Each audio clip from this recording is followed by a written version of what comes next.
Assalamualaikum warahmatullahi wabarakatuh.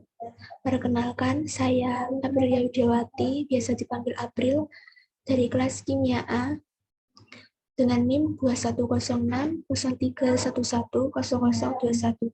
Di sini saya akan melakukan pembahasan soal genetika kimia.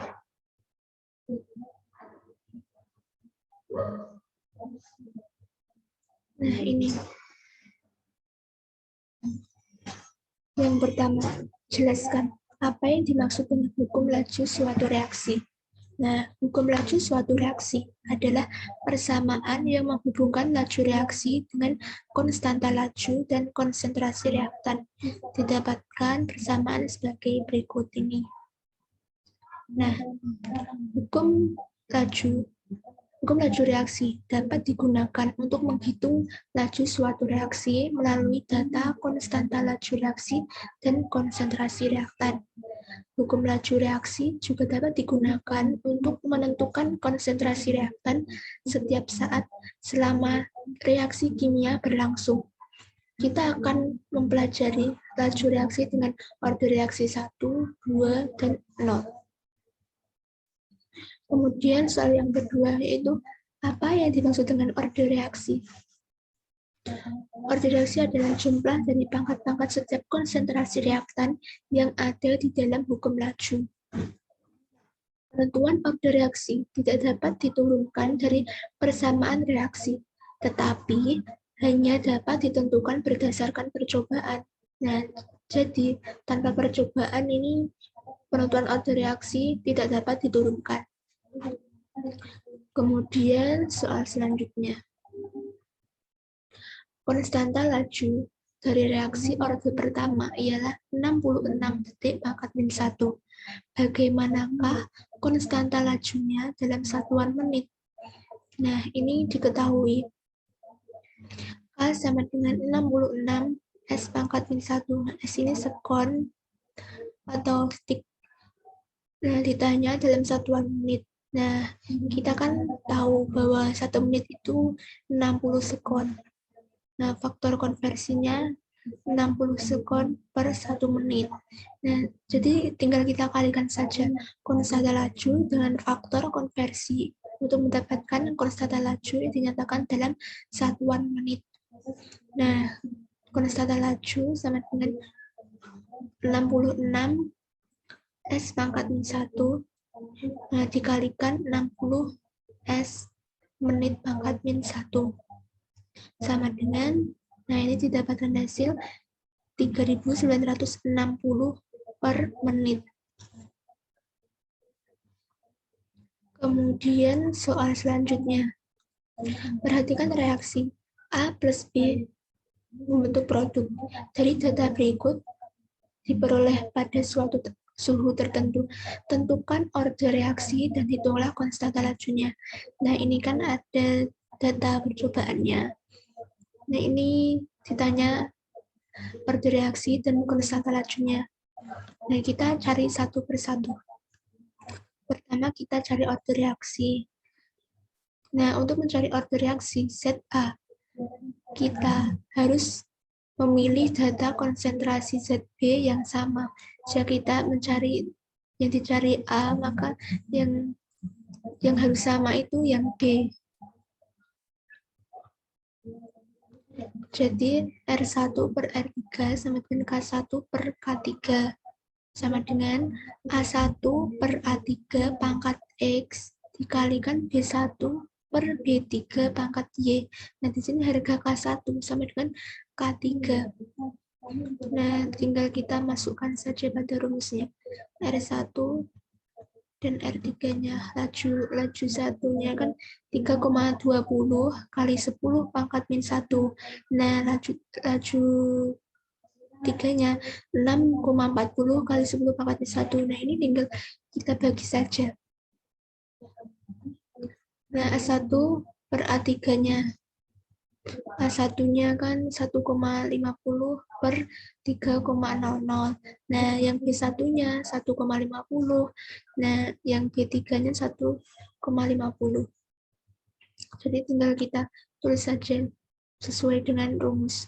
1,50 per 3,00 pangkat X dikalikan 1,50 per 1,50 dipangkatkan Y. Nah, ini kan 3,20 kali 10 pangkat 1 per 6,40 kali 10 pangkat 1. Nah, ini kan hasilnya 3,20 ini kan setengahnya 6,40. Jadi kita tulis 1 per 2. Sedangkan ini, nah ini kan 1,50 per 1,50. Nah, ini kan hasilnya habis kan. Nah, ini kita hilangkan saja. Ini sudah tidak ada. Nah, tinggal ini 1,50 per 3,00. Nah, 1,50 itu kan setengahnya 3,00. Jadi kayak ini. Jadi ditulis 1 per 2 pangkat X. Maka X-nya adalah 1 ini. Untuk menentukan order reaksi, zat B dipilih data konsentrasi dari zat A yang sama, yaitu data 1 dan 2. Jadi seperti tadi, ketika kita memilih yang B, jadi yang sama harus yang A. Jadi ini nomor 1 dan nomor 2.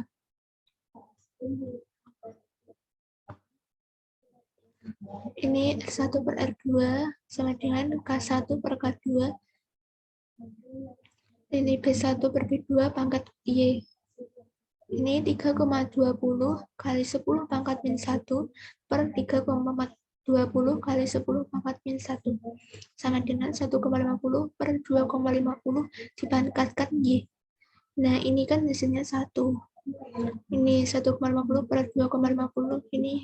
Ini hasilnya 3 per 2 per 5 per 2 dipangkatkan Y. Nah, Y ini kita pindah ruas. Nah, Y sama dengan, nah ini kita coret-coret yang sama. Ini duanya ini kan sama. Jadi tinggal 3 per 5 pangkat Y. Nah, ini kita pindah ke sini. 3 per 5 pangkat Y sama dengan 3 per 5 pangkat 0. Maka Y-nya sama dengan 0. Dari order reaksi A dan B didapatkan order reaksi total, yaitu yang ini X-nya 1 dan Y-nya 0 sama dengan 1. Maka persamaan lajunya adalah V sama dengan K kali A. Kemudian yang B, kita menentukan konstanta laju. Setelah menghitung order reaksi, kita bisa mendapatkan persamaan lajunya.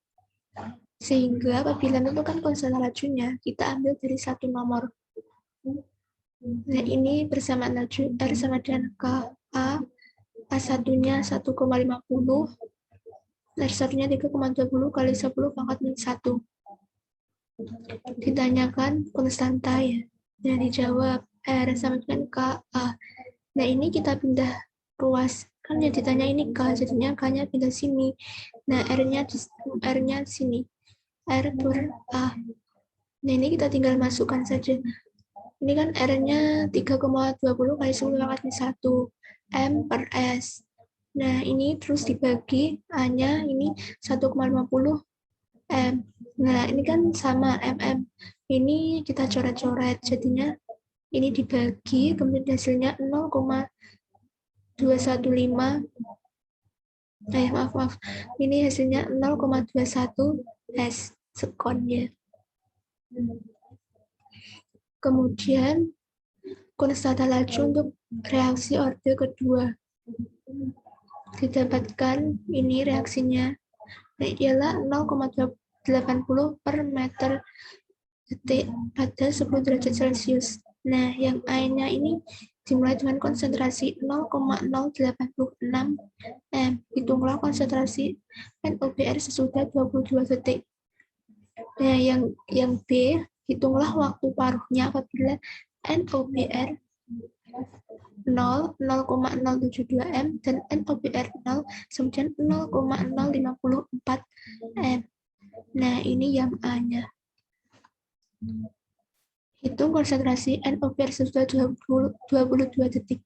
Diketahui K-nya ini 0,80 per M kali detik, T-nya 22 detik. Nah, A0-nya sama dengan 0,086 M. Ditanya NOBR, Dijawab 1/A sama dengan 1/A0 ditambahkan K kali T. Konstanta dikalikan waktu. 1/A sama dengan 1/0,086 M ditambah 0,280 per M detik dikalikan 22 detik. Nah, detik-detik ini detik, ini jadinya dicoret saja. 1/A sama dengan 1/0,086 tambah 17,6 meter pangkat 1. 1/A 29,22 M per 1. Nah, A-nya ini didapatkan, ini pindah ruas gitu ya, 1/29,22. Nah, A-nya ini didapatkan 0,034. Kemudian kita mencari waktu parutnya. Apabila NOBR0 sama dengan 0,072 dan NOBR0 sama dengan 0,054. NOBR0 sama dengan 0,072 meter. T setengahnya sama dengan 1/KA0. T setengah sama dengan 1/0,80 M pangkat min 1 detik pangkat min 1 dikalikan 0,072 M. Nah, T setengahnya sama dengan 17,36 detik. Jadi ini tinggal kita kalikan saja. NOBR0 sama dengan 0,054 M. T setengahnya sama dengan 1/KA0. T setengah sama dengan 1/0,80 M pangkat 1 detik pangkat min 1 sama dengan dikalikan 0,054 M. Nah, ini kita tinggal coret seperti yang atas ya. MM ini. T setengahnya sama dengan 23,15 detik. Jadi seperti itu ya. Kayak kita itu dapat mengerjakan sesuatu jika kita itu mengetahui rumusnya. Jadi kalau kita hafal rumus, kita itu akan mudah menyelesaikan seperti permasalahan-permasalahan gitu. Kita tinggal masukkan saja angka-angkanya. Jadi enak kalau kita mengetahui rumusnya. Nah, sekian penjelasan dari saya. Kurang lebihnya saya mohon maaf. Wassalamualaikum warahmatullahi wabarakatuh.